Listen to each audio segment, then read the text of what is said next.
We're live. Okay, everything's working now. I had to change some settings. My mic wasn't working. The stream said a duplicate stream key for some reason. So things are working now. Bismillah. Anyways, so hold on. Let me get a drink. Get a drink. Salam. My name is Mustafa. For those of you new to the channel. Let me start that over. Let me start the recording too, so I can do a video off this too. Salam, my name is Mustafa. I am a game developer. For those of you new to the channel, I have worked in the game industry. I've done administrative work in AAA. I've also done QA work in AAA. And right now I do solo indie development. I have one game on Steam. I'm working on another game, which is a first-person stealth horror game. What else? So on this channel, if you're new to this channel, I talk about problems with the game industry, whether it is with management, industry-related problems, or problems that plague narrative.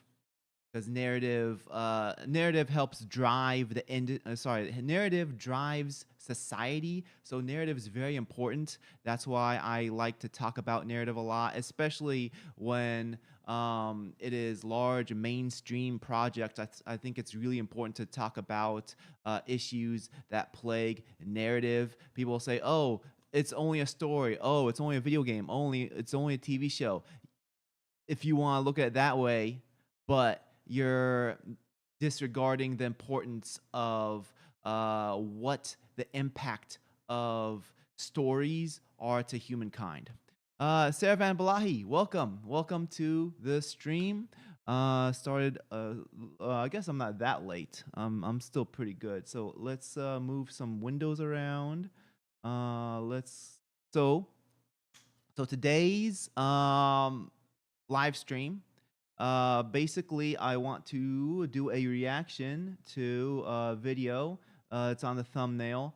Gaming feminists just discovered Islam and it's not going. What is it? Let's open it up. Move it over here. Okay. And it's not going well. All right. Gaming feminists. So let me get myself on the screen. Oh, let's move to. Let me switch this up. Studio mode. And then, whoa, these things are different. Scene. All right, so let's move that up here. Stuff around. All right, so let's transition, and then we'll put myself on the screen next. Transition again. There we go. All right. It seems that if I transition from one scene that has my camera and then another scene that has my camera as well, sometimes the camera freezes. So I need to transition to a scene that doesn't have the camera on first. I don't know why my camera freezes, but I'm just trying to avoid the frozen camera. So I saw this thumbnail and I was like, okay, I'm a Muslim. I'm a game developer. I'm going to watch this for the first time and give my reaction to it. Maybe I mean I have no clue how this video is going to go. I haven't watched her video at all. I don't think I've ever seen so her name is Lady Decade. There it is. Lady Decade. I don't know much about her. I don't think I've seen any of her videos ever. I don't think so. As far as I know about her, I think she's married to Top Hat Gaming Man. Unless something has changed, unless they divorced recently. So I don't really know too much about them. I used to watch Top Hat Gaming Man. And then his videos just got too long. I was like, why am I watching a 2-hour video about Marvel vs. Capcom? Which I'm all about Marvel vs. Capcom and Capcom vs. SNK. I like, fighting games and beat 'em ups. That's why I used to watch Top Hat Gaming Man. But His videos just got way too long. I was like, I don't have time for this. And I think she's Top Hat Gaming Man's wife. That's all I know. But anyways, I figure as a Muslim, I could probably provide some commentary on this video. Let me put these headphones on so I can provide my commentary. So um, I am aware that I do have Muslims who watch my videos, but yet I do have a portion of my audience who are not religious, or at least not Muslim. Well, whatever. I'll just say non-Muslim. So whether they're religious or not, I don't know, but I do know a good portion of my audience is non-Muslim. So I will say real quick that even though yes, I am Muslim, we do have different sects. So even though we all the different sects, we believe in the same Quran, and we follow Prophet Muhammad, peace be upon him. We have disagreements over certain things that are not in the Quran or not explained fully in the Quran, and those come down to like the hadith, such as so hadith is basically like, this is what Prophet Muhammad said, peace be upon him, and we heard this saying from this person who heard him say it, which told this person, which told this person, which this told this person. And basically, if like the line of narration, this person told this person, told this person, if the line of narration is agreed that everyone is a reliable narrator, then usually the hadith is accepted as a good hadith. But if at some point, like the line of narration gets blurry, like we don't know who this, person 3 or person 4 is, in the line of telephone, then we can't accept it as a valid hadith. So there's disagreements as to which hadith are valid or not, and that's where a lot of the disagreements of the practices of the different sects come from. So if I explain something, it's not not all Muslims might agree on it. So I just want to put that out there real quick. And also, even though I'm Muslim, I'm not trying to convince you to be a Muslim either. If you don't believe in Islam, as long as we're respectful about it, then I'm fine. That's the main thing. I just my goal isn't to try to make this into a channel of like, you need to embrace Islam. My father told me, like, when I was really young, back when I was in middle school, he told me that, basically what he told me is that many people have never met a single Muslim in their lives. And when I meet people, my job is to be an ambassador of Islam, because I might be the only Muslim they'll ever meet. So my job is to show that. Let me get this. Oh, whatever. I'll just keep her on the screen for now. So my job is to basically be a good representative and not turn people away from Islam. And if I show that if I show that I'm a good person, then that might change people's hearts into deciding, okay, Islam isn't what the media says about it. I recall back when I was in high school, and a friend of mine who I'd known at that point, I'd known him for like 3 or 4 years, and he found out that I'm Muslim, and he was like, "Wait a minute, isn't it part of your religion to kill me?" And I looked at him like, "Are you a moron?" But I thought he was an idiot at that point, but like I guess I couldn't blame him because that's what the media was telling people at the time. But anyways, I just wanted to get that out of the way before I start watching her video. Let's put this a little bit faster. Let's make it like a 1.5 times speed. Yeah, like maybe I think that should be good. 1.35. We'll watch it a little bit faster. Or maybe a little. Let's make it 1.4. Make it a little bit fast. Just in case that she has some music or something like that. So that the the demonetization doesn't hit me. That and oh yeah, if you're watching this whenever you're watching, whether you're watching live or watching the um the, the replay, please hit the like button. I'm trying to work on my calls to action. But please hit the like button to help boost the algorithm on this, and let's get this going. And also, for the live chat, as always, I appreciate super chats, and I accept whatever super chats you submit.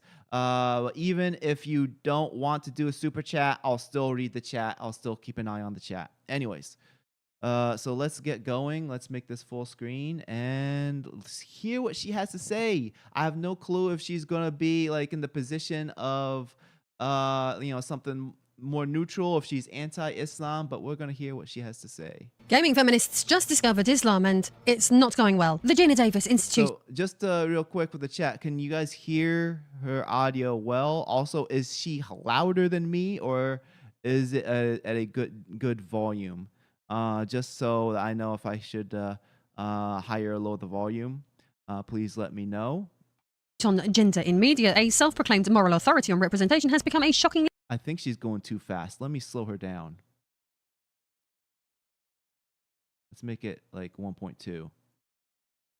influential force behind some of gaming's most loathed modern trends, from forced diversity quotas to algorithmic inclusivity audits that reduce creative work to box-ticking exercises. In previous uploads, I've exposed how they do this using literal box-ticking documents within their GDI. Okay, so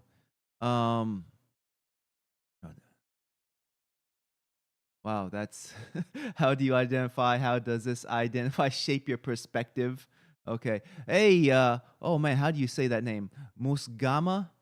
Welcome. And Muhammad Haku, Salam, can hear you here. Her, she is loud. Oh, she is louder. Okay. Let me lower her volume a little bit then.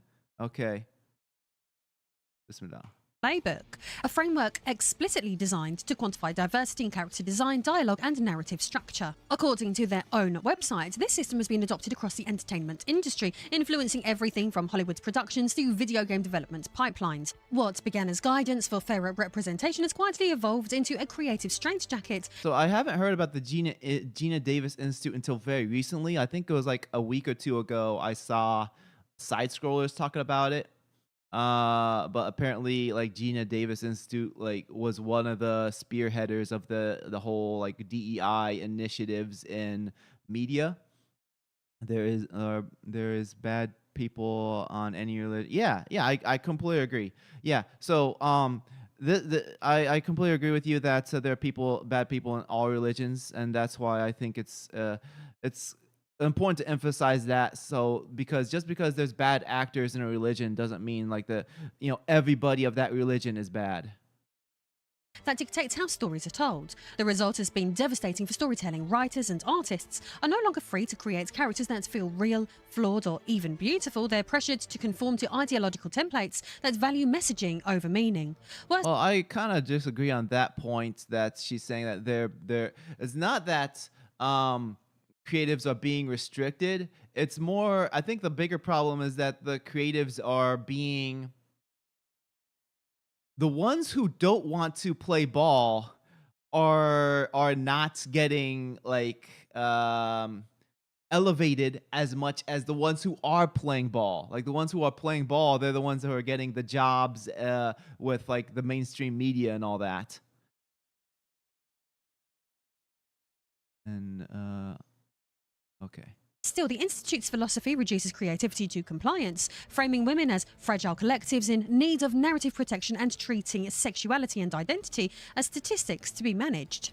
The outcome is a generation of lifeless characters stripped of individuality, complexity, and humanity. It's why so many Yeah, that's what a token character is. Like they like I talk about this on the channel, token characters. They're characters whose sole purpose of existing are only for a checkbox. They don't have anything else. There's no focus on their character, their personality, or anything. They only exist only for a checkbox. And if they do have a personality, if they do have a story arc, it's usually bad. It's usually like more agenda driven, and it's about the message rather than about telling a good story. And AAA games feel soulless. Their casts shaped not by imagination, but by fear of breaking the rules written by people who no longer understand what makes a good story. And get this, the very same group of people who insist that pride flags should appear in every game, in every menu, and on every loading screen. And now the This ones is ridiculous.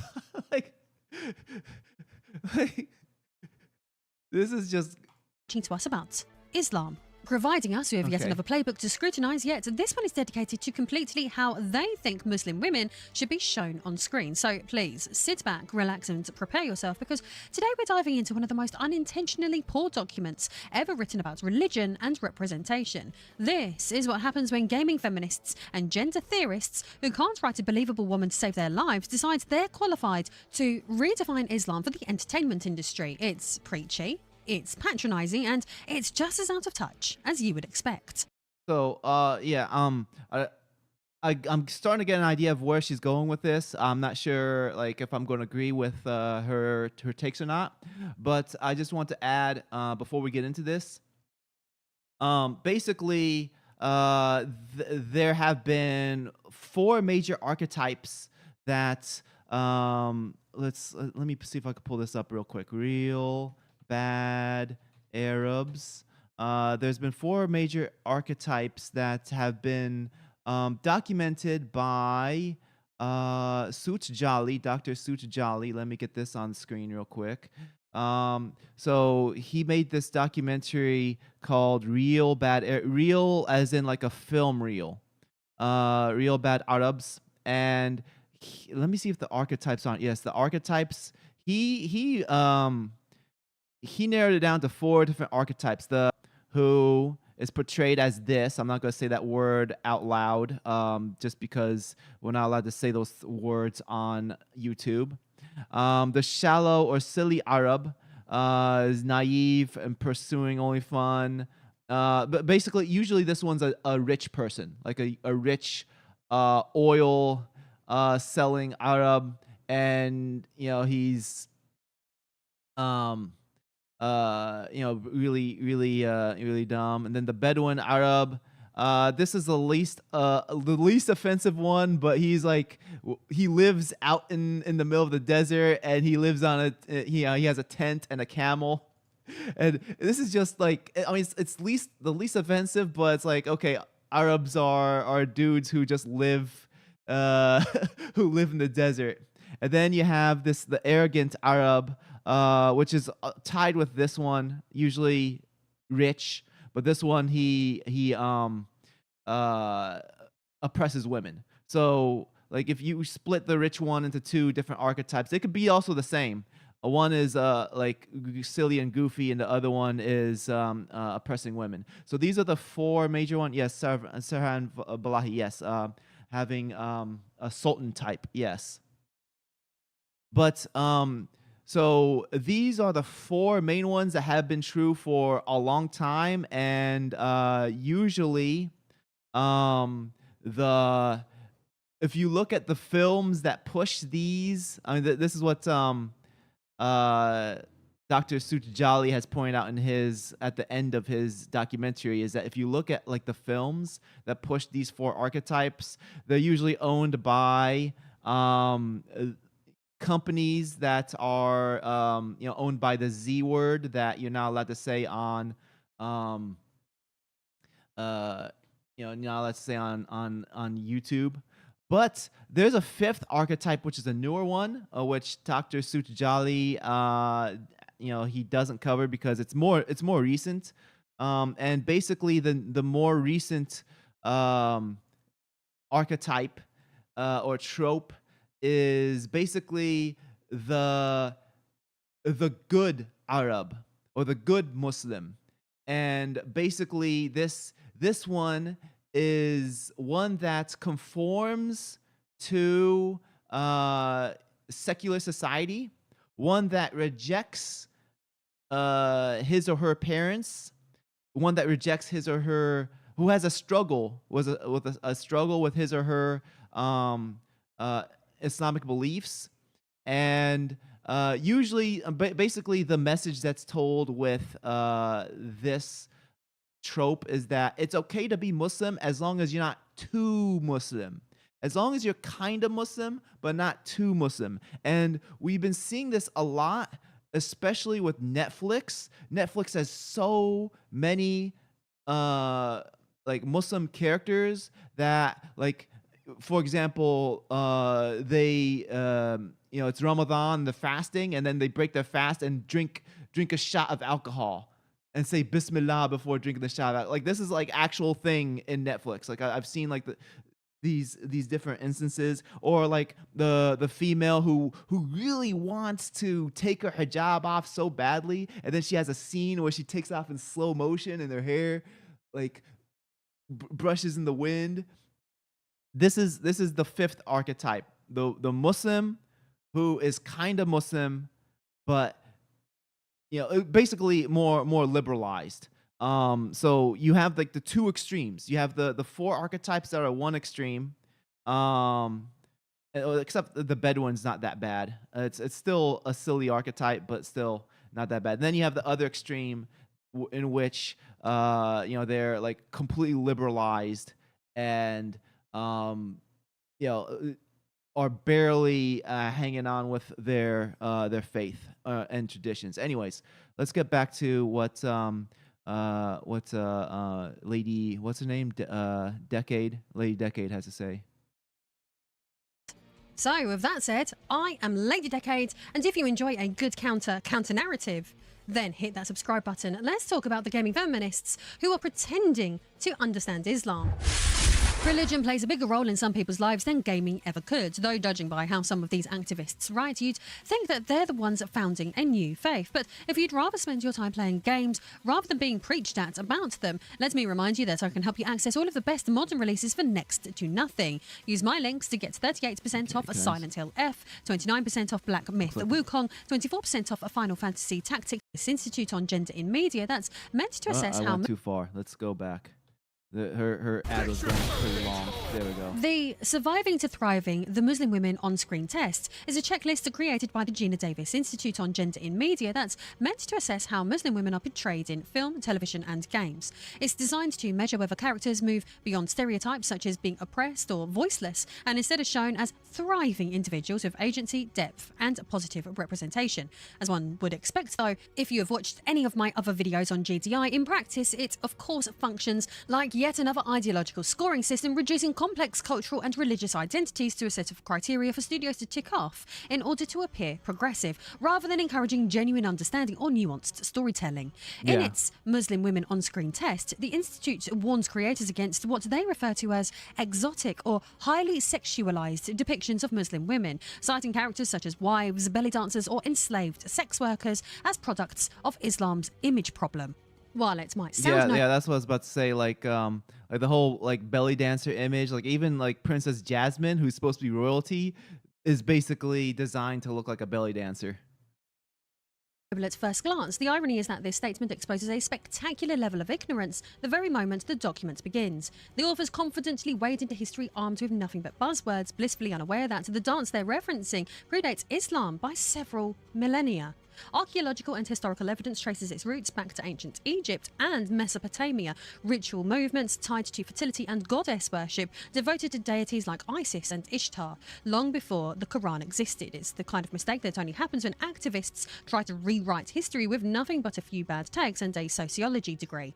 I mean, yes, her point is correct, but I don't see this as something as, I mean, at least I haven't noticed.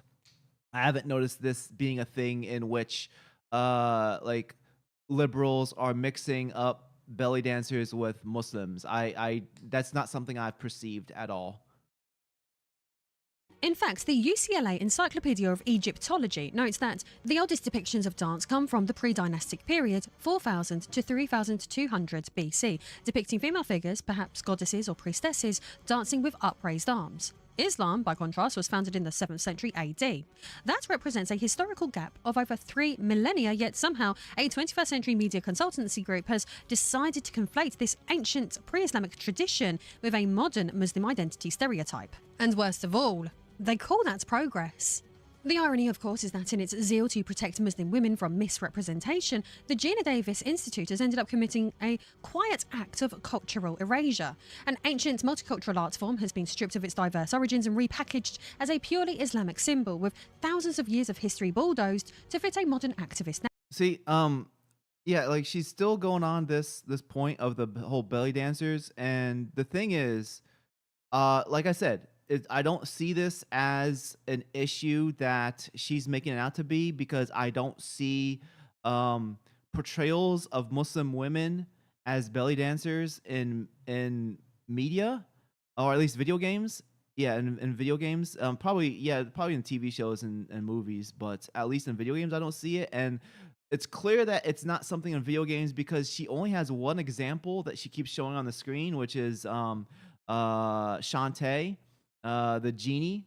And the thing is with that is, like, I don't think they advertise Shantae as a Muslim. Like, she's a genie. So what she is saying is correct about it predating Islam, and it's not Islam. But I don't see this as an issue that's being confused. No, I don't see any confusion over liberals saying that this is Islam. At least from my experience. Narrative. What was once shared human heritage has been overwritten by ideology, a perfect example of how identity politics can erase the very cultures it pretends to defend. For the record, belly dancing isn't universally accepted within the Islamic world. It's outright banned in countries such as Saudi Arabia, Iran and Afghanistan, where conservative interpretations of Islam view the dance as indecent or un-Islamic. Yet in other Muslim majority nations, it remained an integral part of because it was part of the pagan culture that was very big in the Arab nations. Culture. In Egypt, Lebanon and Turkey, for example, belly dancing is woven into social celebrations, weddings and regional folklore, not as a religious expression but as a form of artistic and cultural heritage which, as already mentioned, predates Islam by centuries. It's a reminder that the Islamic world is not a monolith. Cultural practices vary enormously from one country to another. Reducing a dance with ancient diverse roots to a single religious lens ignores the very cultural richness that makes it endure. Then again, what else can we expect from the Gina Davis Institute? Both the Muslim Women on-Screen test and the GDI playbook Surviving to Thriving, the Muslim Women on-Screen test and resources for improving the representation of Muslim women on screen. guide creators towards more respectful portrayals, presenting themselves as tools of cultural sensitivity, frameworks to ensure Muslim women aren't depicted as oppressed, exotic, or background decoration. Yet reading them closely reveals something far more troubling. Islam isn't treated as a vast and complex civilization with its own history, philosophy, and internal diversity, but as just another checkbox in the Western activist spreadsheet of marginalized identities. Its rich traditions are flattened to conform to modern Western ideological norms, regardless of whether those norms have any foundation in Islamic belief or historical reality. Much like many of the games they influence, GDI produced some truly cringe-worthy reading. One of the most striking issues within the Institute's broader work is its assumption that Western feminist frameworks can simply be mapped onto non-Western faiths, as though the cultural and theological dynamics of Islam mirrored those of secular democracies. It treats all women as seeking liberation in the same way and for the same reasons, collapsing vast moral and spiritual differences into a single Western narrative of progress. Even the Institute's own documentation acknowledges this shortcoming, admitting that the entire framework applies Western feminist theory to non-Western cultures without adequately accounting for how colonialism and Orientalism created the stereotypes they're trying to address. This isn't a minor oversight, but an ideological blind spot. The feminism shaping the GDI's guidance emerged from a post-Enlightenment worldview that prioritizes personal autonomy and liberation from tradition, values that naturally conflict with religions, such as Islam, which define freedom through submission to divine law rather than independence from it. This kind of thinking isn't new. In fact, I want her to show some examples though. She's talking about all these things that the Gina Davis Institute is pushing for, but like at no point has she like um shown like a specific example yet. Like even the whole belly dancing thing, that's we're well past that segment at this point. Like she has no timestamps. That's amazing. Like she's a big channel and doesn't use timestamps. Anyways, so like yeah, she hasn't used any examples, and I mean I understand you can't just, people don't have time to list off every example. And I don't list off a bunch of examples in my videos, but I try to at least show like one or two when I discuss an issue. I try to at least show one or two examples so that people have an idea of what I'm talking about, that I'm not just making up an issue. Um, and she's mentioning that the Gina Davis Institute is pushing for like these ideologies that go against Islam, but uh, I always see is this B roll of the same Call of Duty character and Assassin's Creed, and like every once in a while Tekken, but I'm not seeing, like, she's not like stopping to say here's an example. It's part of a much older Western habit of moral grandstanding disguised as compassion. Even the anthropologist Delilah Abu Lugod, hardly a conservative voice, warned about this in her essay, Do Muslim Women Really Need Saving?, pointing out how Western elites use the language of women's rights as a moral cover for cultural interference, treating the veil as a symbol of oppression rather than an expression. Yeah, that's definitely an issue that Muslims have been battling with society for. I mean, like basically, like my entire life, I've been seeing this, in which at least in Western society. Well, this is also in like in Arab nations as well. They're starting to see this because of Western society. The pop culture pouring into Arab nations. Like it's actually entering into Arab nations. But like throughout my from my childhood all the way up until now, I see that there are Muslims who want to follow Islam, and then there's also Muslims who are, we'll just say, less religious, and they're more like, okay, Islam needs to be updated for current times. So then there's like this battle of like, okay, we need to keep Islam the same, and then other people who are like, no, it needs to be updated. And so yeah, what she's saying, I agree with. Let me see the chat real quick. Assalamu alaikum. I'm quite new to this channel. All the best with your upcoming. Hey, thanks, Saad. My uncle's name is Saad. True. You mean liberal type? Yeah. There are a lot of liberal Muslims. Um, Basically, a lot of these Muslims, I feel like, were pushed away from the talking heads of like Fox News, like especially like in the 2000s.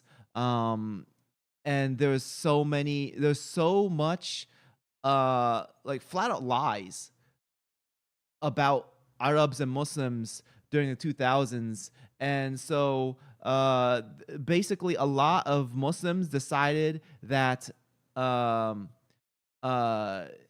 more conservative end of the political spectrum in the United States is clearly anti-Muslim, and this is clearly not our space. So you had like your Barack Obamas on the other side, who seemingly, and keyword seemingly, were more open to Muslims. So a lot of Muslims decided that liberalism is where they're going to be more accepted.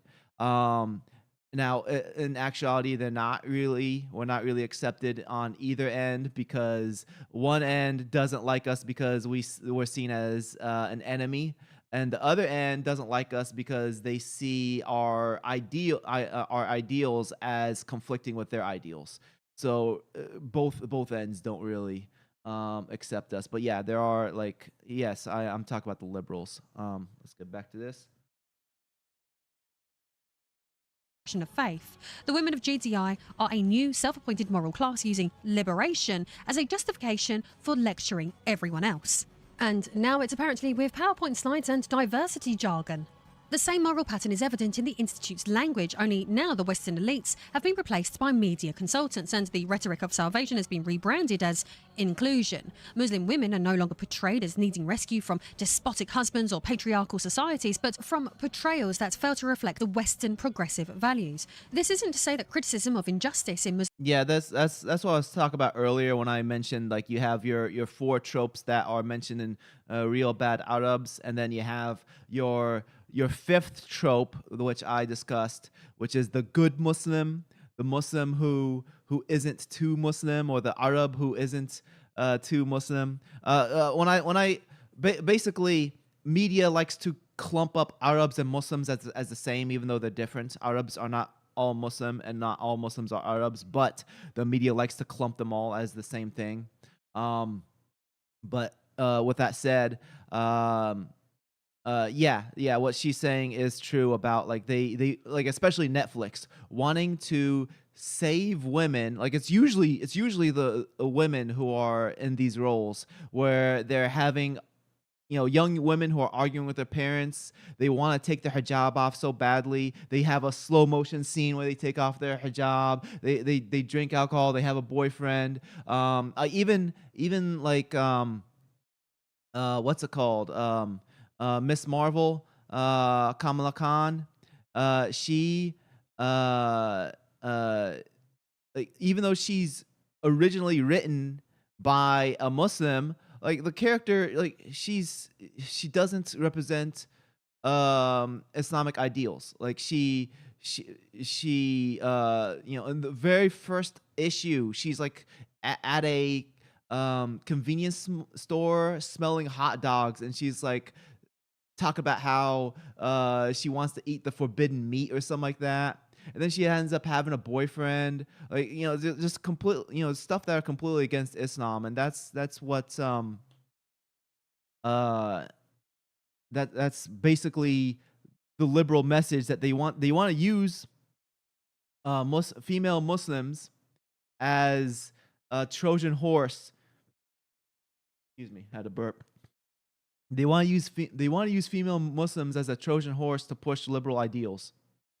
societies is invalid, far, far, far from it, but it must begin from an understanding of how those societies define morality, not from a framework that treats secular feminism as a universal truth.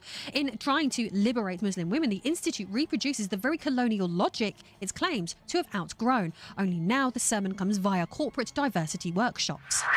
Perhaps the most revealing flaw in this framework is how quietly it folds Islam into the language of Western identity politics, treating it not as a faith rooted in divine law and centuries of civilization, but... Hey, Salam Armstrong. I'm from America, the great state of Texas. Yeah! just another marginalised group to be slotted neatly alongside the LGBTQIA+ community, racial minorities, and women in STEM. Is an absurd reduction, a world religion followed by nearly 2 billion people across vastly different cultures, boiled down to a checkbox on the same activist spreadsheet as office diversity training. Yeah, just as I mentioned like earlier, I said that they like to clump Arab and Muslim as the same thing, even though they're completely different. Just as she said, you know, there's so many Muslims in the world, and then they want to clump all Muslim women as one character. This is why I hate the whole like representation, because you expect to have one Muslim character, one Muslim woman, and then all the Muslim are supposed to be like, that's me. It's the literal height of Western narcissism to assume that a global faith needs to be explained or reframed through the same buzzwords used in HR seminars. The idea that Muslim women in Cairo or Jakarta exist within the same socio-political category as corporate interns in San Francisco isn't cultural diversity, it's condescension disguised as compassion. This approach doesn't elevate Islam, it belittles it. Islam Yeah, it does belittle it. It's not condescension though. It's straight up a Trojan horse. Like they're just trying to sneak it in. They're trying to sneak in ideology that we are clearly against, and they want to push it onto our ideology because they know better. Like the ironic thing is that these people are so anti-colonialism. Yet what they are doing is entering into or trying to like enter into other people's beliefs or cultures or whatever, and say ours is better. Believe in ours, not yours. Like, so how are they any better than the colonialism they are so against? Muhammad, okay, Orientalism and ethnocentric views made tropes of oppressed women. They need a white savior, indeed, a Trojan horse. Yes. She's spitting facts. Yeah, I do agree with the points she's saying, but like I said earlier, I think the main issue I'm having with this video so far is she's not giving solid examples of video games. Because this channel is a video game channel, and like the only thing she's shown so far is Shantae in the background, which that's not even like, doesn't even try to be Muslim. And she just has like these same games running as B-roll, like Tekken right here. This other game, this is Call of Duty. Yeah, and then she has Assassin's Creed. Like she'll just run these same videos as B-roll, which I mean I understand, but like at least, well, I think with her being such a large channel, like she has 150,000 subs. Like this is her full-time job. This is not, YouTube is not my full-time job. YouTube does not pay my bills. I get like maybe $20 a month. I barely get anything. So, if I cut corners, that's because I'm not getting paid. Like this is her full-time job, and I kind of expect, at the very least, if she's not going to use, put in the B-roll, at the very least, stop and mention the games. Mention the games that you want to call out. Isn't a lifestyle choice or a social identity, it's a complete moral and metaphysical system that shapes law, art, ethics, and daily life for billions. It's patronizing in the extreme, as though an ancient civilization needs validation from a Hollywood think tank. The self-importance and moral hubris of these people disgusts me. This bizarre view of where one of the world's major religions fits into modern society runs through the DEI playbook like a thread of unexamined ideology. The document openly assumes that all so-called marginalized groups share the same political priorities: LGBTQIA+, affirmation, gender fluidity, and other distinctly Western concepts, without the slightest acknowledgement that the global Muslim community holds an entirely different set of moral, cultural, and theological beliefs. Yeah. A lot of these people who push these ideologies, they like I've spoken to Muslims who are like, we need to support all the alphabet. We need to support their movements, because when people attack us, then we need their help. And it's like, no, that's not how that works. They're not going to help us. We don't need their help. That's ridiculous thinking, because they're actively going against our morals and beliefs anyways. So I'm completely against that idea. Like I've talked to Muslims who talk like this. It's like saying, have you looked your face in the mirror for the people who hate colonialism? Yeah, exactly. I agree with you, Saravan Balahi. Yeah. So another issue I have with this video so far, aside from her not like giving examples, and she keeps on using the same B-roll from these same games, that don't seem to fit what she's talking about, um, is that she's constantly referencing the Gina Davis, um, what you call the tests and the documentation, and she even mentioned slides at one point, but she's not showing them. And I would much prefer, me as a viewer, I would like to see like at least some quotes on the screen. Show like some exact quotes. All she's doing is like paraphrasing and summarizing and recapping. But at least show like a quote here, there. Um, Again, I'm not disagreeing with what she's saying, but it makes the argument weaker when she's not showing like exact quotes and also not showing exact examples either. It's a comforting fiction, the notion that every group share a common struggle and therefore a common set of values, but it collapses under even mild theological scrutiny. Islam, by its own definition, is not an identity. It's a literal submission to divine law. Its moral code doesn't sway with the latest social media trend. It's grounded in the Quran. I just want to clarify real quick. Yes, it is. Islam means submission.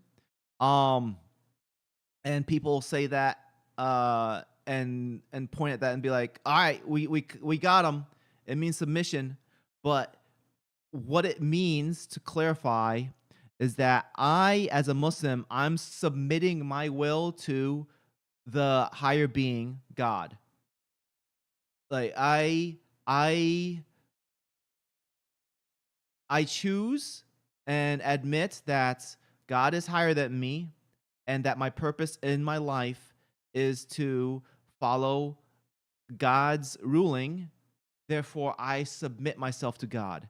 And we don't see that as a bad thing, because God is the greatest.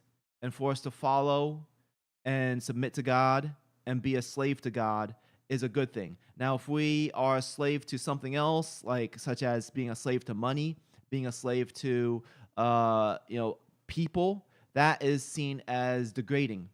But being a slave to God, that is seen as moral and good. The type of activist, liberal, etc., we called useful idiots in Spanish. They don't see they are. Yes, yeah, I agree. Let's get back to this. Quran and over a millennium of scholarship. But try telling that to the self-appointed visionaries at the GDI, who seem to think that they can cram a 1,400-year-old religion into a gaming textbook about gender theory. In their rush to make everything fit into their regressive intersectional mold, they've managed the impressive feat of erasing the very convictions they pretend to celebrate. The idiocy is astounding. Not only are Muslims very different from the other groups, like I said, I agree with her. I would just like for her to show some like examples that are specific towards what they have in their documentation for Muslim women. Use as examples in their intersectional framework, but the numbers make that painfully obvious. According to the Pew Research Centre's Global Divide on Homosexuality 2020, a median of 70% of Muslims across 34 countries said that homosexuality should be rejected by society. I love. See, I put that in the. I put Muhammad Hoblos in my thumbnail. Other groups they use as examples in their intersectional framework, but the numbers make that painfully obvious. According to the Pew Research Centre's Global Divide on Homosexuality 2020, a median of 70% of Muslims across 34 countries because said she had that him in his thumbnail. But yeah, ew, brother, ew. What's that, brother? Ew. I just thought it would be funny to have him in the thumbnail, because she had him in the thumbnail, in her thumbnail. Should be rejected by society. In the 2021 follow-up, Religion and Views on Morality, that figure rose to over 80% in nations such as Jordan, Egypt and Indonesia. Yet, the GDI's writers barrel ahead as though none of this exists, as if a few pages of inclusive storytelling guidelines can overwrite 14 centuries of theology. Yeah, the majority of Muslims are against this. and many who are against this in the United States will not admit to this because they're too afraid to speak out and say this because we'll be called bigots. Um, just like how I put out I mean, if you're really new to this channel, my first really viral video, or my most viral video, I put out was earlier this year. I talked about my experience of DEI in the game industry. It got like 180, I think maybe now it's like 190,000 views. And a lot of people replied to it saying, I was brave for saying this, etc. And the reason why they're saying that I was brave for talking about DEI in the game industry is because people are afraid to mention it. Game developers are afraid to mention it because they're afraid of like losing their jobs or not getting another job in the game industry. And I think it's important to like mention and take a stance and talk about when things are wrong. And it's the same with Muslims in the Western society. There's a lot there. Yes, there are some who will defend these ideologies that are clearly conflicts with Islamic ideology, but there are also some who agree with Islamic ideology, but they're just too afraid to say anything because they don't want to stir the pot. They don't want to shake things up. Most of it. And yes, I'm talking about this stuff, but at the same time, I also understand that this is YouTube, and YouTube is not an open it's not an open platform to talk about anything. You have to play by their rules. You have to play ball. So I'm not allowed to say certain words because they have a very advanced AI. It reads everything I'm saying, and if I say the wrong words, that might trigger stuff and might throttle the discoverability of my channel. Wrong think must go to jail right now. Exactly. You're right, Armstrong. Let's get back to this. Are very aware of this moral worldview, which is grounded in their divine law. As Dr. Yusuf al-Qaradawi put into his piece, The Lawful and the Prohibited in Islam, the consensus of scholars is clear that homosexual acts are haram, or forbidden, and carry severe moral condemnation. No amount of intersectional wishful thinking is going to make that disappear, yet so why can't she do this with the Gina Davis stuff? Like this is great that she puts a quote to like solidify her point about Islam. Because it makes sense because she's clearly not, or at least doesn't present herself as a Muslim woman. Maybe she is. I don't know. Maybe she is, but I'm assuming she's not a Muslim woman, and so she's like, okay, let me use this resource to make my point about Islam. But then, she's talking about the Gina Davis stuff. I would like to see quotes. I'm not saying I don't believe her, but I think it's important for us to see these documentations she's referencing, the slides she's referencing, and we don't get to see any of that. The Davis Institute's framework imagines a seamless intersection where Islamic devotion, gender fluidity, and sexual liberation coexist without conflict. A vision that may please Western corporations keen to advertise inclusivity, but which bears little resemblance to the lived theology of most Muslims worldwide. This ideological flattening doesn't empower representation. It alienates it. It implies that belief is negotiable and that acceptance in media depends on conforming to values imported from California rather than drawn from the Quran. The result is a curious form of secular paternalism. Islam is praised, but only in its sanitized, Western-approved form, one that mirrors progressive ideals rather than authentic faith. Genuine belief with its... Yeah, the Netflix Muslim, the good Muslim, the one that will take her hijab off in slow motion and drink alcohol. Laws, obligations, and moral boundaries becomes something to be edited out of the frame. In other words, Muslims are welcome to the table, provided that they keep quiet about what they actually believe in. This inconsistency Yeah, becomes exactly. What I was saying. Like, you can be Muslim as long as you're not too Muslim. If you're too Muslim, get out of here. even more apparent in how the Institute handles religious conservatism across different faiths. In the playbook, Christian traditionalism is often portrayed as reactionary, the realm of fundamentalists who must evolve. Yet, when similar convictions appear within Islam, opposition to abortion, emphasis on modesty, and defined family roles, the tone softens. Muslim characters are not I don't agree. We get backlash when we talk about the same things. I don't agree with that. condemned for their values, but recast as victims of patriarchy or misunderstood progressives. In fact, I'll even take it a step further. That it goes back to what I was saying about Muslims being afraid to speak up.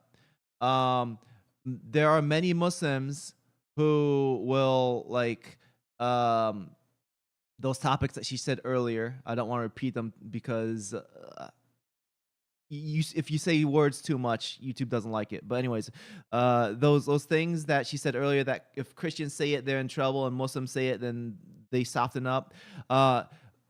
There are lots of Muslims who will defend those things that are clearly against Islam, and because of the fact that they don't want to anger the mob. Play Nick Games. Oh yeah. How much longer? I do have like half hour left, but thanks for joining. I appreciate it. Thanks for asking. I'm doing well. Thank you.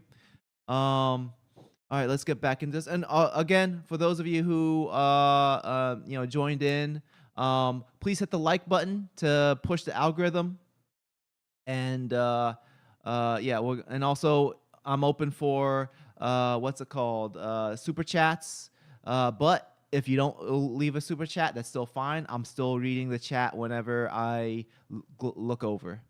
Anyways, let's get back to this. Awaiting Western enlightenment.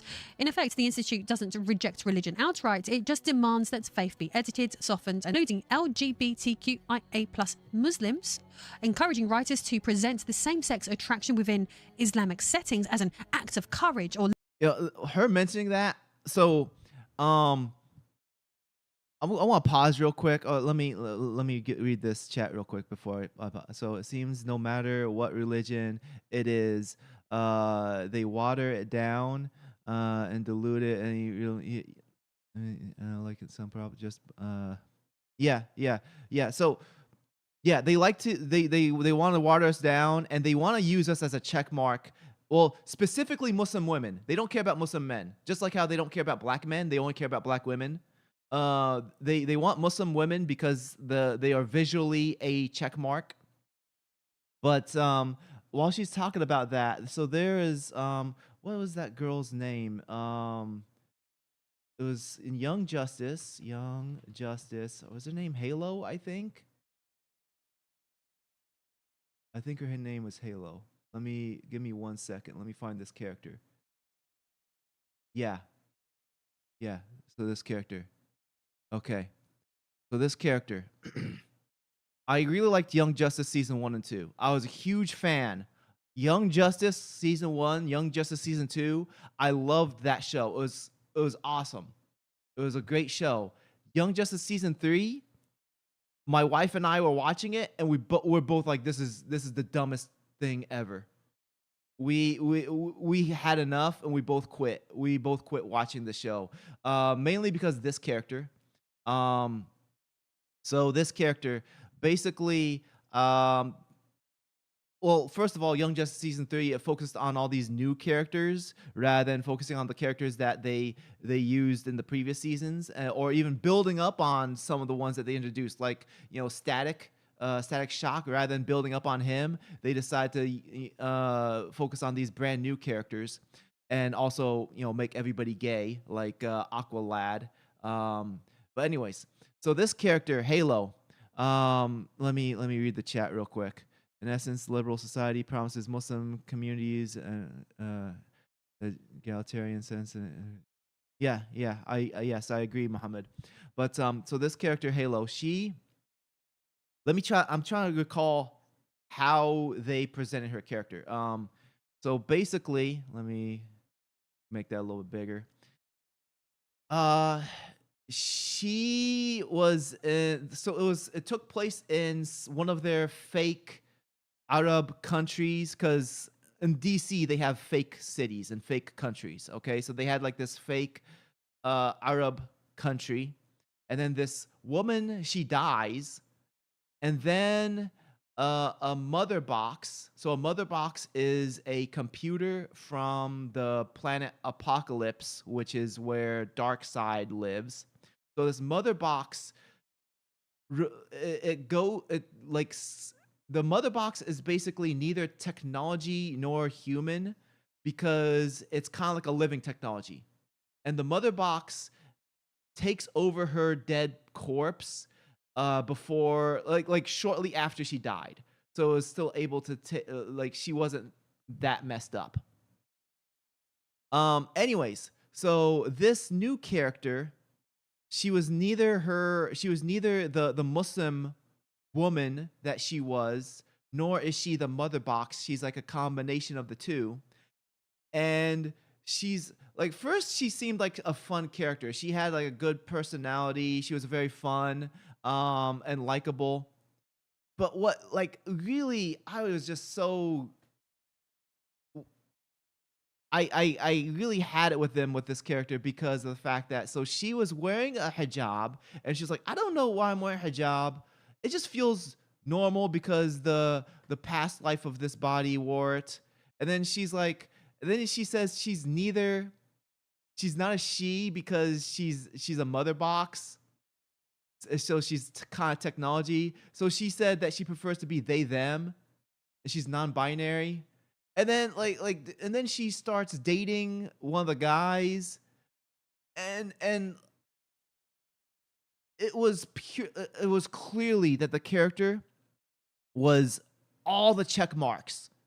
She's a brown woman with a hijab, they them, she was just they just kept on throwing every check mark at her, and I was like, this is gross. Quit it. I quit watching the show because of this character. This was the dumbest thing.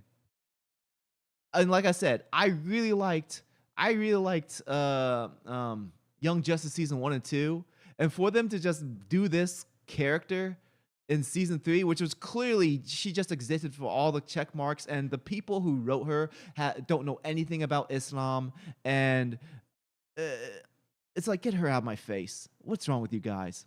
Reminds me of that Family Guy meme where skin color was the yeah. I know. Uh, play nice games. Okay. Let me read your thing real quick. Or I worked on a few games. Okay, so you can, if you want to email me, I think you can get me at info@suburpath.com, or I don't know if that one's. Hold on, let me turn on. Let me switch. Like camera only. All right, let's switch to this. Okay.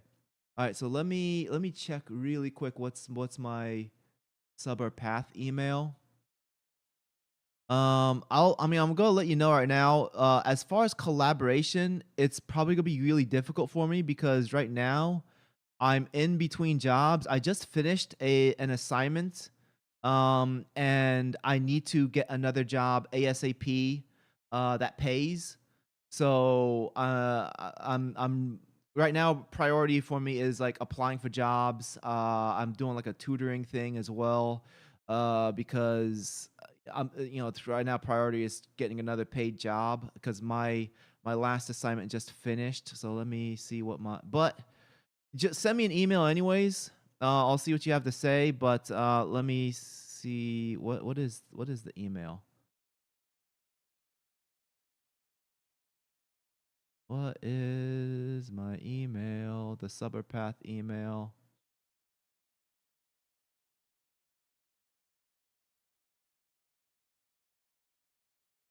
Mustafa@suburpath.com. or you can, or I think also info@sabrpath.com also works. But definitely Mustafa. Let me write that in the chat real quick. I'll just copy and paste that. Let's go back here. Go back to this window. Where is the chat? There we go. Okay, yeah. So yeah, there's my email. Go ahead and send me an email on there if you want. But like I said, the possibility of doing a collaboration at the moment might be low due to just I'm trying to apply for jobs and get something going at the moment. My last assignment just finished, and I don't that job isn't going to have another assignment for me until I don't know, next year sometime.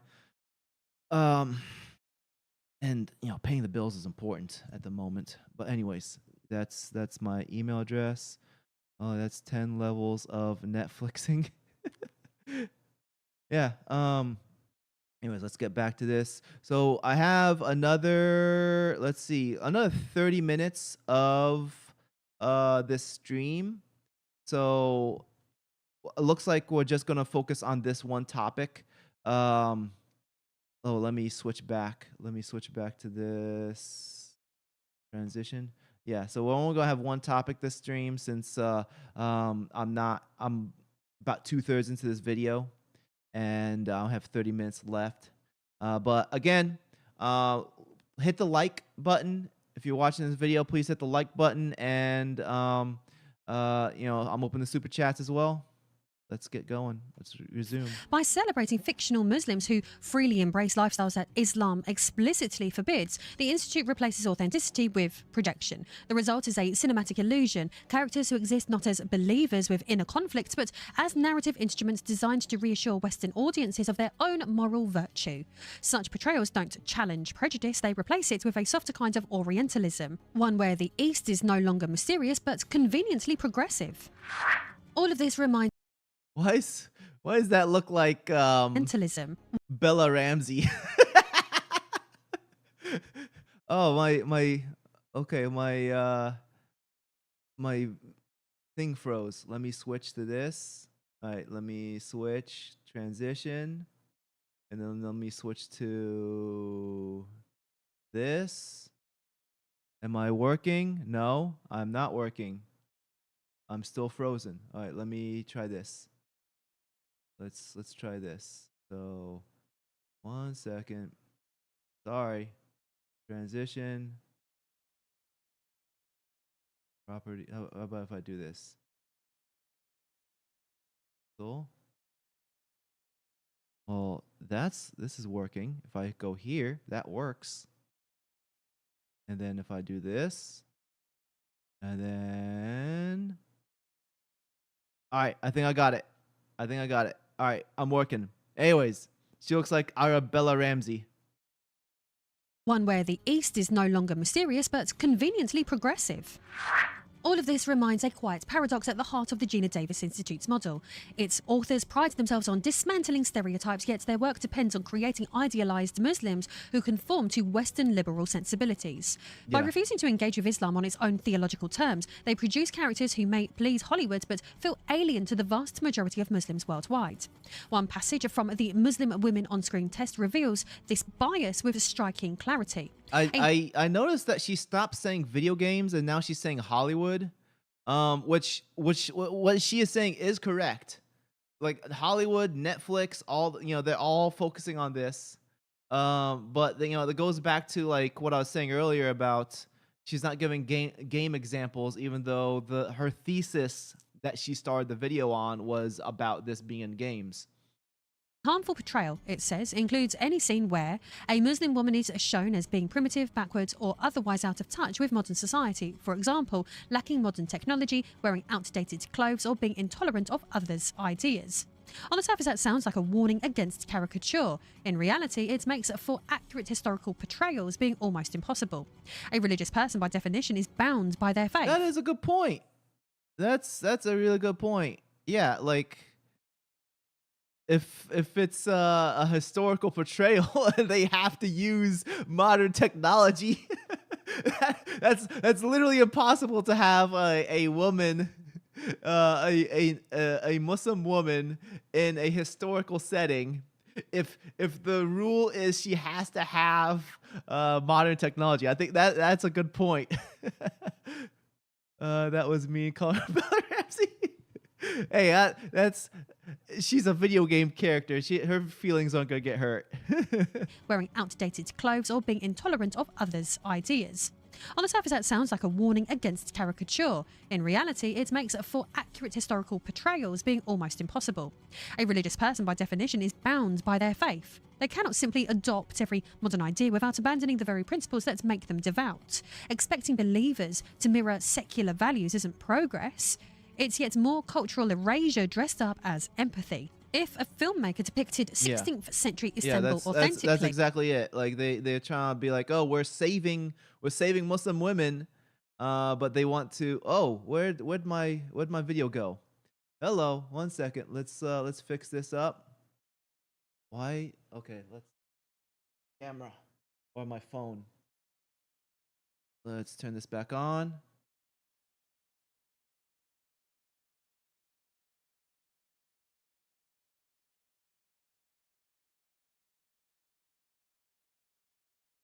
All right, I'm back. I just looked over, I saw the cat, and I'm like, where'd I go? Where is me? All right, let's get going. so veiled noblewomen in embroidered robes, scholars teaching in madrasas, or merchants trading in the bazaars, the work would automatically fail the Institute's test. In its logic, merely placing Muslim women in their own historical setting becomes proof of regression. This approach exposes a distinctly Western bias that equates modernity with moral progress and tradition with inferiority. As historian Darian Meacham observed in the Journal of Cultural Critique published in 2023, a medieval knight isn't called primitive, yet an Ottoman noblewoman in period dress is. European history is permitted to exist on its own terms, rich in nuance and heritage, while non-Western history is tolerated only when reframed as an early step towards liberal modernity. Well, I mean, there were some people that were complaining that Expedition 33 was too French or too European. I did see when that game launched, there were some people who did complain about that. But yeah, she is right. Can you see the glaring double standards? The irony is that many of the virtues the Institute celebrates, so scholarship, tolerance, artistic achievement, and scientific inquiry, were flourishing in Muslim civilization centuries before the European Enlightenment. To erase these depictions out of fear of appearing primitive is to erase the very history that helped inspire Europe's own intellectual revival. In attempting to protect Muslim women from misrepresentation, the Institute ends up infantilizing them, implying that their cultures can only be shown as modern if they conform visually to Western ideals of progress. By modern Western standards, every culture before 1960 apparently needs saving. And in applying that logic, the Institute doesn't dismantle stereotypes, it simply replaces the old Orientalist lens with a new ideologically sanitized one. Another revealing feature of the Gina Davis Institute's model lies in who it allows to speak for Muslim identity. Both the GDI playbook and the Muslim Women on-Screen test advise creators to consult organisations such as Muslim Casting, the Pillars Fund and the Muslim List when seeking authenticity. On paper, that sounds responsible. Why do all these games have female soldiers in these Arab portrayed environments? Arabistan. Like Always feminism. safeguard against misrepresentation, but in practice it creates a controlled echo chamber where only certain ideological viewpoints are permitted. These groups, while entitled to their activism, largely represent a particular strand of American progressivism, one that blends faith specifically with American liberal social values. Missing are the conservative scholars who defend orthodoxy, reformers who challenge it, and secular or ex-Muslim voices who critique it. The result is a narrow ideological bandwidth dressed up as diversity. This narrowing of perspective creates what might be called curated authenticity, research filtered through ideological pre-approval. writers are encouraged to do their homework, but only with sources already aligned with the Institute's worldview. What remains is an illusion of inclusivity, diversity. I'd like for her to give examples, though. I mean, I'm not saying I disagree with her, but yeah, examples, Appearance please. masking uniformity of thought, and in choosing whose voices may be heard, the Institute And reveals its I real understand concern. that, yeah, this is already a 26-minute video, and like if she gave examples for everything, like it'd probably push the video to be closer to like 35, 40 minutes.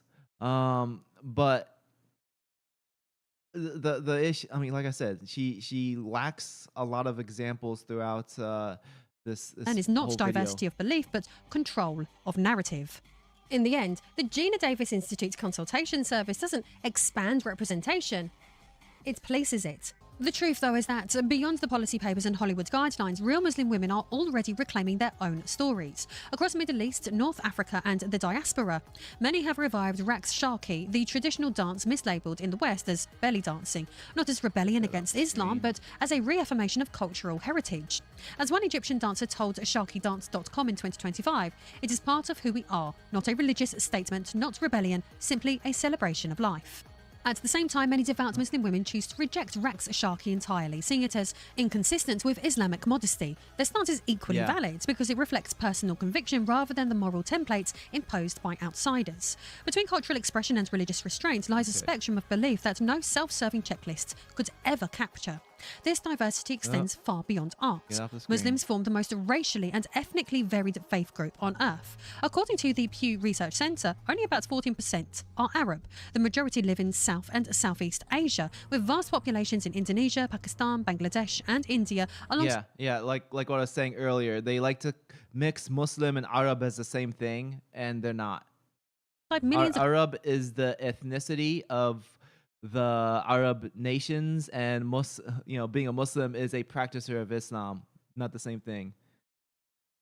across Africa, Europe, and the Americas. The Institute's tendency to speak of a single Muslim experience ignores not only this global variety, but also Islam's internal pluralism. Sunni, Shia, Ibadi, Sufi, Ahmadi, and more, along with its role in the civil rights movements, from Algeria's liberation to the activism of Malcolm X. No matter how much GDI want to try, an authentic representation can't be engineered through Western guilt or corporate frameworks. It begins with listening to historians, theologians, and believers themselves rather than projecting fashionable theories onto them. The Gina Davis Institute undoubtedly thinks it means well. Its mission statements drip with the usual corporate sanctimony, a self-congratulatory promise to reshape culture through equality, fairness, and inclusion. But its handling of Islam exposes what this project really is: moral imperialism dressed up as progress. The Institute's writers seem to believe that the only path to virtue is submission to Western social dogma. They talk about representation while steamrolling over the very cultures they claim to defend, rewriting centuries of belief and history to fit the worldview of a Silicon Valley HR seminar. Let's The finish Institute this. claims to be defending Muslim women, but what it's really protecting is the Western ego, the smug conviction that everyone everywhere would be happier if they just thought like us. If Hollywood genuinely wanted to portray Muslim women with honesty, it wouldn't consult the people trying to turn their religion into a marketing exercise, it would actually listen to the women themselves. Now, I must admit that this was a particularly heavy topic today, so to recover, you might feel like having some fun. Use my links to get 38% off Silent Hill Looks like F, that's 29%. that's the end of her video. So let me switch over. Let's go to this transition. Let's go back. All right. Okay, so yeah, I already said my complaint about the examples, and I think I agree with the majority of what she said. The vast majority, I agree with what she said, especially like what they're doing with using it as a Trojan horse to push their ideologies. Like especially Netflix is huge on this. She talks about how the Gina Davis Institute has pushed for this. Though I would have liked to see like which specific characters, regardless of whether they're video games or like whatever, which specific characters were a result of the Gina Davis Institute.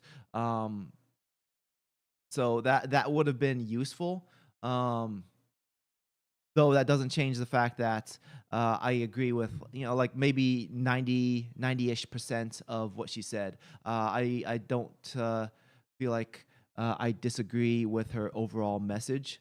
Um, and it's definitely something that I don't think it started with Gina Davis though. It's been because I think the Gina Davis Institute, from what I said, I learned of this like a week or two ago, and it seemed like she started it in the early 2000s. And there have been characters predating this, in which they pushed the whole like good Muslim trope of you're allowed to be Muslim but not too Muslim. I can't remember what movie, but there was like a movie in which there was like an Arab guy. I can't remember what movie it was, but the Arab guy, he was like a basically working for the United States as a some sort of like a federal agent, and he was the good guy, so he was kind of Muslim, but not,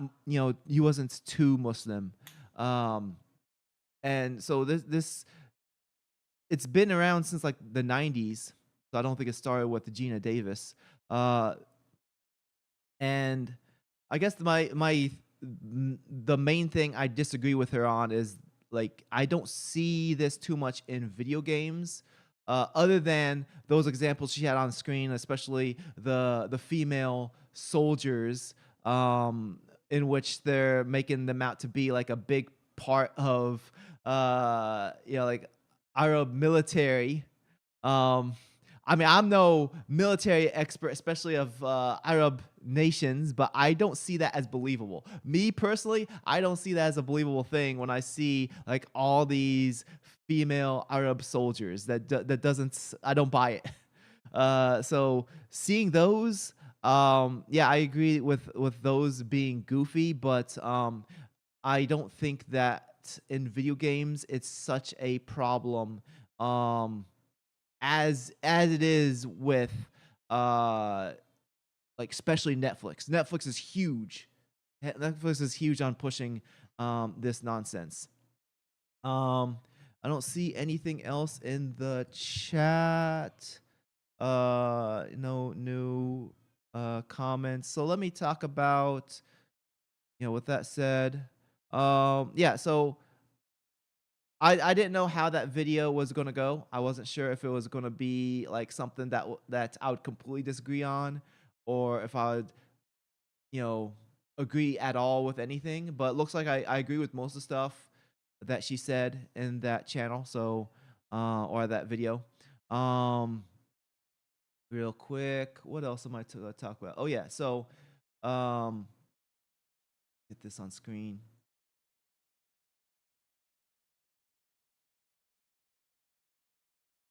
Hold on.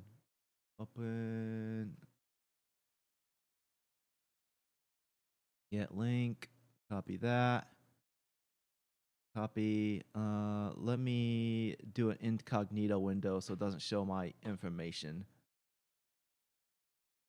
Shopping. All right, there we go. So let's switch over to this transition. Is my video working? No, it doesn't work. Let's switch back to this. Let's switch over here. And then we'll switch over here. There we go. I think yeah, there we go. All right.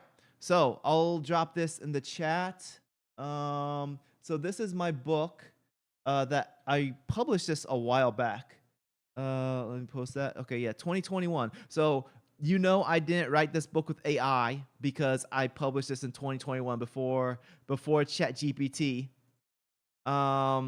So on Friday,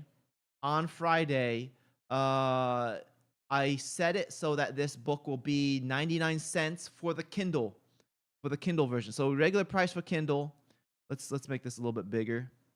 So regular price for Kindle is $2.99. I don't know why it says negative 70%, because that's the 99 cent or $9.99 is the paperback price. But anyways, it's $3 regular price for Kindle.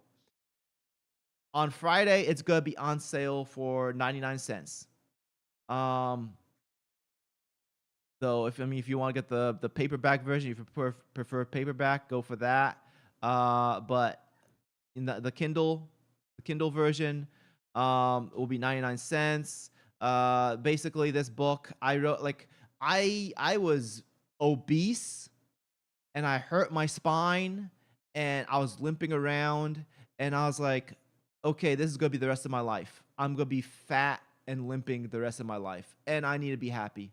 And that's why I'm so against the body positivity movement, because that's where that mindset came from. Be yourself. And I decided I was being pathetic, and I started working out and I lost a bunch of weight. I went from like 250 pounds all the way down to like I got close to 170. Now I've gained some of the weight back, but I'm that's another story. I'm trying to lose it back again. Um Anyways, I got down to like 170 pounds and I was really fit. And so I wrote a book about, like, basically my journey, and also advice on motivation, like what got me motivated, and weight loss advice and fitness advice. These are all like beginner friendly stuff. So if you don't have access to a gym, or you're too afraid to join a gym, these workouts are all stuff you could do at home. Very simple stuff, and I explain how to do it and I have pictures.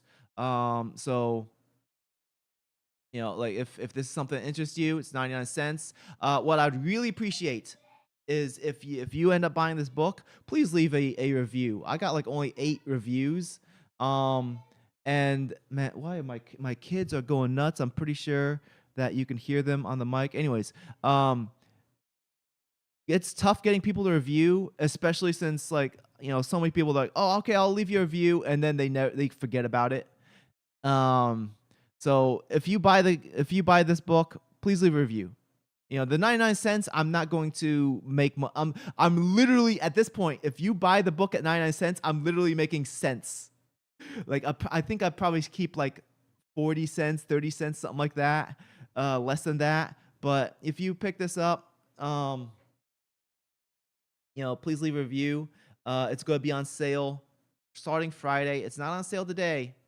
Unless you want to get the paperback book, you can get that today. Let me see what you say. The mentality work on the AI, like, just like that time when Gemini made Imogen what only yeah, I remember that. If we ask the AI, will do the same with this. Probably. I mean, here's the thing. So, I don't. I usually use Midjourney for AI, and so here's a funny story. So I was trying to make a like a cartoon character. First, I made like a top hat character on Midjourney, and then I was like, okay, I want to make this guy Jewish. So I erased the top hat, and I put down the prompt to put down a yarmulke and that he's a Jewish man. And then I got a warning from Midjourney saying that this image potentially has third party or yeah, this image potentially has material that's owned by third party, where the output will be privated only to you. I never got that type of warning on Midjourney ever. Even when I use, like, if I make Iron Man or Thanos, I don't even get that. But when I did that, it said this is not going to be something we like. And then the results weren't even correct. Like, the character was like wearing a beanie, and it didn't even look right. So, anyways, um, that was just an interesting thing. But let me go back to this. I mean, I don't want to go. I don't want to go into, like, my personal life too much. But my last assignment ended last week. So right now, a huge priority for me is working on job applications, and trying to get paying work. So that's a focus of mine right now. I'm gonna still try to put a video out, which will likely be like a shorter version of this, but this specific um, live stream. But anyways, thanks for everybody. Thanks to all you who joined the live stream, and I appreciate all you who wrote something in the chat. It makes it a lot more fun interacting with the chat. I appreciate you guys. Take